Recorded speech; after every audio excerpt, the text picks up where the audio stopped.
رب اشرح لي صدري ويسر لي امري واحلل عقدة من لساني يفقهوا قولي بسم اللہ الرحمن الرحیم۔ مشہور عباسی خلیفہ ابو جعفر منصور بیت اللہ کا طواف کر رہا تھا کہ اس کے کان میں یہ آواز پڑی کہ اللہ، اس زمین کے اوپر ظلم عام ہو گیا، اہل حق کے دل حرص و طمع سے بھر چکے ہیں۔ جب یہ بات اس کے کان میں پڑی تو وہ ایک کونے میں مسجد کی جا کر بیٹھ گیا۔ اس نے خادم کو بھیجا کہ اس آدمی کو میرے پاس لے آئیے۔ وہ آدمی آیا، اس نے خلیفہ کا پیغام اس کو دیا تو اس آدمی نے استعلام کیا، 2 رکعت نماز پڑھی، خلیفہ کے دربار میں حاضر ہوا۔ خلیفہ نے کہا کہ میں نے عجیب بات سنی ہے اور مجھے اس بات سے شدید شکایت ہے، کوفت ہوئی ہے کہ آپ یہ کہہ رہے ہیں کہ زمین ظلم سے بھر گئی ہے اور اہل حق حرص و طمع ان کے دل کے اندر پست ہو چکا ہے۔ تو اس نے کہا کہ اے امیر المومنین، اگر جان کی امان پاؤں تو میں کچھ عرض کروں۔ تو اس نے کہا کہ کیوں، میں آپ کو امان دیتا ہوں، آپ عرض کریں۔ اس نے کہا کہ امیر المومنین، آپ کی ذات خود حرص و طمع اور لالچ کا شکار ہو گئی ہے، آپ خود مال اکٹھا کرنے کے اندر لگے ہوئے ہیں۔ آپ کو رب العالمین نے اختیار و اقتدار دیا تھا کہ آپ اہل زمین والوں کے اوپر رحم کریں، ان کے لیے آسانیاں پیدا کریں، آپ کی رعایا خوشحال ہو جائے۔ آپ نے اس کے برعکس کام شروع کر دیا ہے، یہاں تک کہ کوئی سائل آپ تک پہنچ نہیں سکتا۔ آپ نے ایسے محلات چونے اور پکی اینٹوں سے بنا دیے ہیں، ان کے آئینی گیٹ لگا دیے ہیں اور ان کے اوپر مسلح پہرے دار کھڑے کر دیے ہیں۔ اگر کوئی شکایت لے کر آپ کے پاس آنا چاہے تو وہ آ ہی نہیں سکتا اور اس کو درباری آپ تک پہنچنے ہی نہیں دیتے۔ اگر وہ پہنچ بھی جائے، شکایت آپ کے سامنے پیش بھی کرے تو آپ کہتے ہیں کہ یہ فریاد کو سننے کا وقت نہیں ہے۔ فرمایا کہ آپ نے ایسے عمال مقرر کیے ہوئے ہیں کہ جو لوگوں سے زبردستی ان کا مال وصول کرتے ہیں اور ان کی حیبت اور دبدبے کی وجہ سے لوگ ان کے ظلم کی، ان کی زیادتی کی، ان کی طرف سے جو ان کو ابتلا پہنچتی ہے اس کی شکایت بھی آپ کے سامنے نہیں پہنچا سکتے۔ اگر آپ کوئی محتسب بھی مقرر کرتے ہیں یا آپ کی ریاست کے اندر کوئی ایسا آدمی آتا ہے کہ جو کوشش کرتا ہے کہ ریاست کے معاملات کے اصلاح احوال ہو جائے، لوگوں سے ظلم و زیادتی ختم ہو جائے، لوگوں کے لیے آسانی پیدا کی جائے، تو آپ کے وہ عمال جو آپ نے مقرر کیے ہیں وہ اس کے لیے ایسے حالات پیدا کر دیتے ہیں کہ وہ اپنے آپ کو آپ سے دور کرنے کے اندر ہی عافیت سمجھتا ہے، اور جب اس کے ساتھ یہ معاملہ ہوتا ہے تو آپ کے عمال مزید دلیر ہو جاتے ہیں، آپ کے عمال مزید طاقتور بن جاتے ہیں، ان کا ظلم و زیادتی مزید بڑھ جاتا ہے۔ تو یہ دیکھیے کہ جب مظلوم کی شکایت آپ تک پہنچ نہیں سکتی، آپ اس کی ابتلا کو دور نہیں کر سکتے،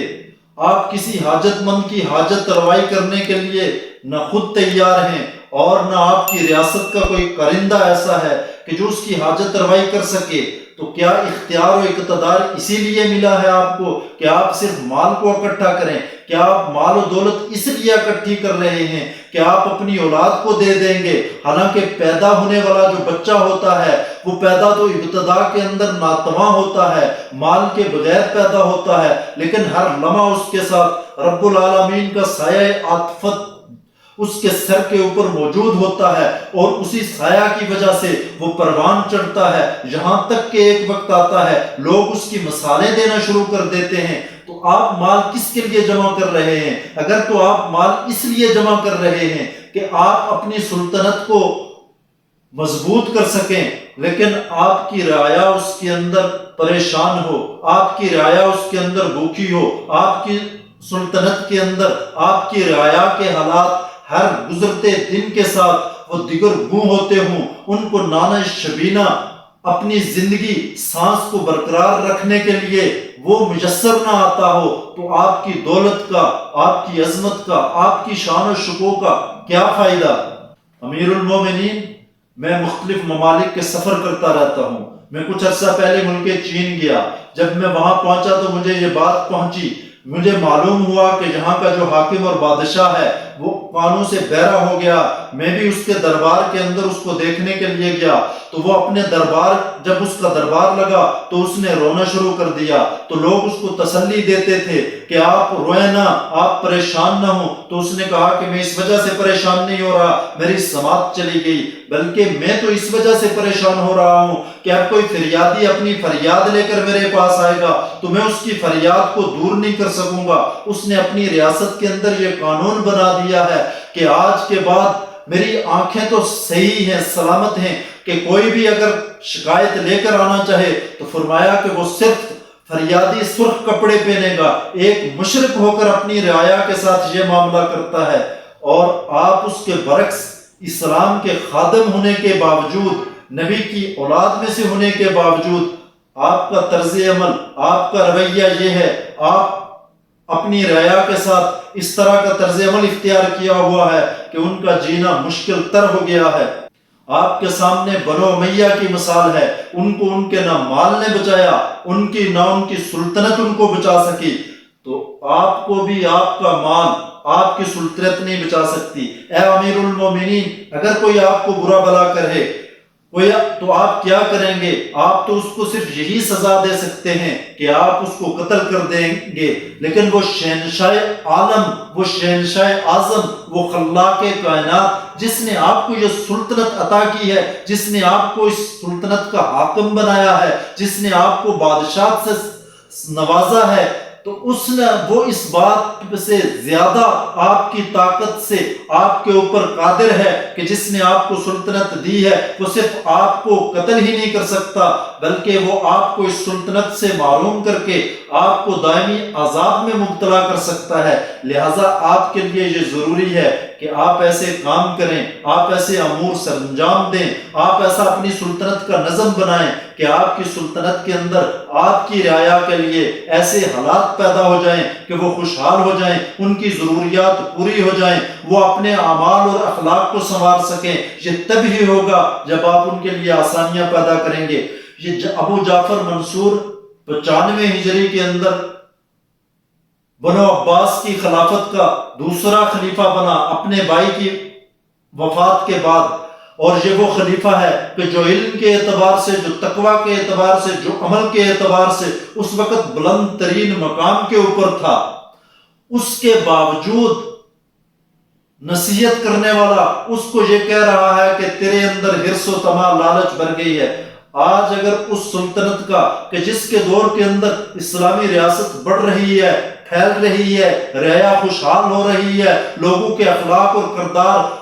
ترقی کر رہے ہیں, لیکن نصیحت کرنے والا اس کو اس طور پر جھنجھوڑتا ہے, اس کو اس طور پر متنبع کرتا ہے, اس کو اس طور پر اس کی خامیاں اس کے سامنے آشکار کرتا ہے کہ ابو جعفر منصور نے جب یہ باتیں سنی تو اس کے دل کے اندر وہ ہیبت پیدا ہو گئی, اس کے دل کے اندر وہ خوف خدا پیدا ہو گیا کہ اس نے رونا شروع کر دیا. اس نے کہا میں کیسے رب کے دربار کے اندر اس کا سامنا کر سکوں گا. اور آج اگر ہم اپنے حاکموں کو دیکھیں, کیا وہ حرص و طمع کے اعتبار سے بھر نہیں گئے ہیں؟ کیا ان کے دل جو ہے مال کی محبت سے, زمین کی محبت سے, حکومت کی محبت سے اس قدر لبریز ہونے کے باوجود ان کا حرص و طمع اس قدر بڑھ چکا ہے کہ ملک کی ساری سلطنت سمیٹنے کے باوجود ان کو کسی طرح بھی سیریابی نہیں ہو رہی ہے, وہ اور سمیٹ رہے ہیں, ایسے مال مقرر کیے ہیں کہ جو مسلمانوں کے لیے ان کے حالات کے اندر آسانی پیدا کرنے کے بجائے آئے روز ان کے پیٹھوں کے اوپر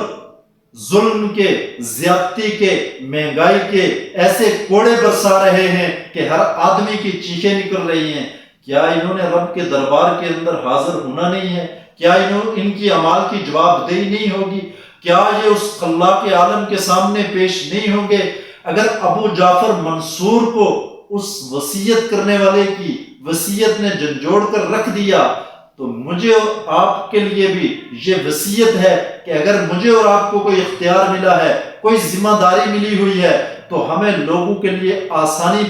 پیدا کرنی چاہیے، ان کے لیے راحت کا سبب بننا چاہیے، ان کے لیے آسانیاں بانٹنا چاہیے۔ جب ان کے لیے آسانیاں بانٹیں گے، راحت کا سبب بنیں گے، تو کائنات کا خالق میرے اور آپ کے لیے راحت پیدا کرے گا۔